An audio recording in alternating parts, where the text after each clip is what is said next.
Have you ever wondered why some physiotherapists quickly move into the leadership positions while others remain stuck in their daily routine of clinical practice?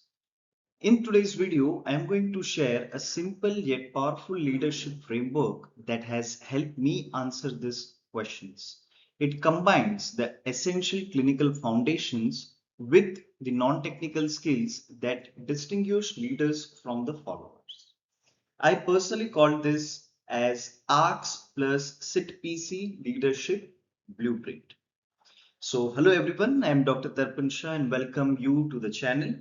Whether you are a student, an early career physiotherapist, an academician, or an experienced clinician, this framework can help you prepare not just for your next job, but for your next leadership role as well.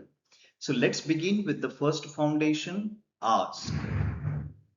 So, ARCS is the foundation for the leadership.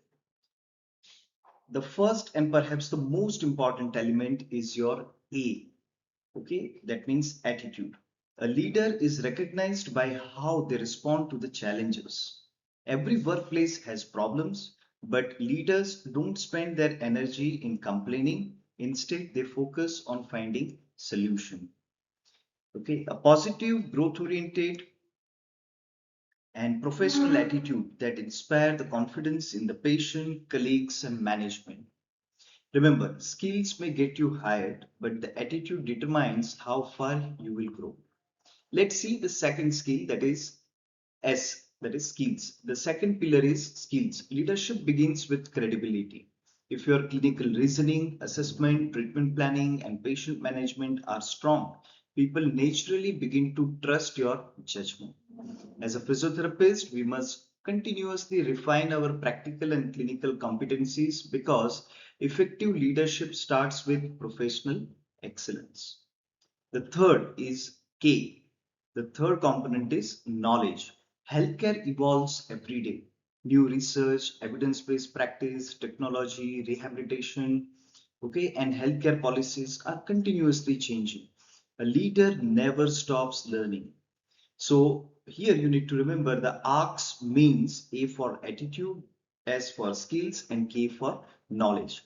These three form the foundation. But here something important, having ask alone is not enough to become a leader. So to truly stand out, you need the another set of competencies, what I call it as, okay, SIT PC, which are the non-technical skills which we need to acquire. So SIT-PC is a leadership accelerator. Now let's discuss SIT-PC, the non-technical skills that transform a good physiotherapist into an effective leader. So here the S stands for strategic thinking.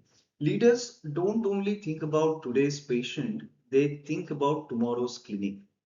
Strategic thinking means understanding the bigger picture.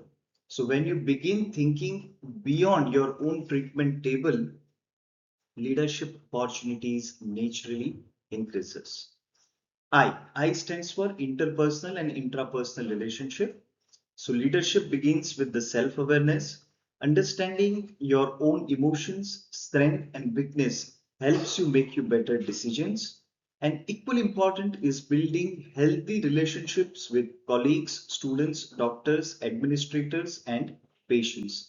People don't follow titles, they follow trust.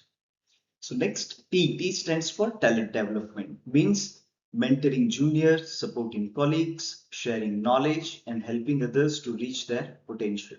When your team grows, your leadership grows. P stands for professional manners and etiquette. Professionalism speaks before you do. So the way you communicate, maintain ethics, respect others, and represent your profession, it creates your leadership image. Professional manners build the long-term credibility. C for communication skills. As physiotherapists, we communicate every day. Strong communication creates clarity, confidence, and collaboration. A leader who communicates effectively can influence people positively and inspire meaningful change. So let's quickly summarize. The leadership starts with ARCS, ASK, A for attitude, S for skills, K for knowledge. and accelerates with SIT PC, that means strategic thinking, interpersonal and intrapersonal relationship, T, talent development, professional manners and etiquette, and communication skills. I hope this framework will give you a practical roadmap for your leadership journey in physiotherapy. Share your thoughts in comments below. Thank you for watching. I am Dr. Tarpan Shah. I will see you in the next video. Thank you.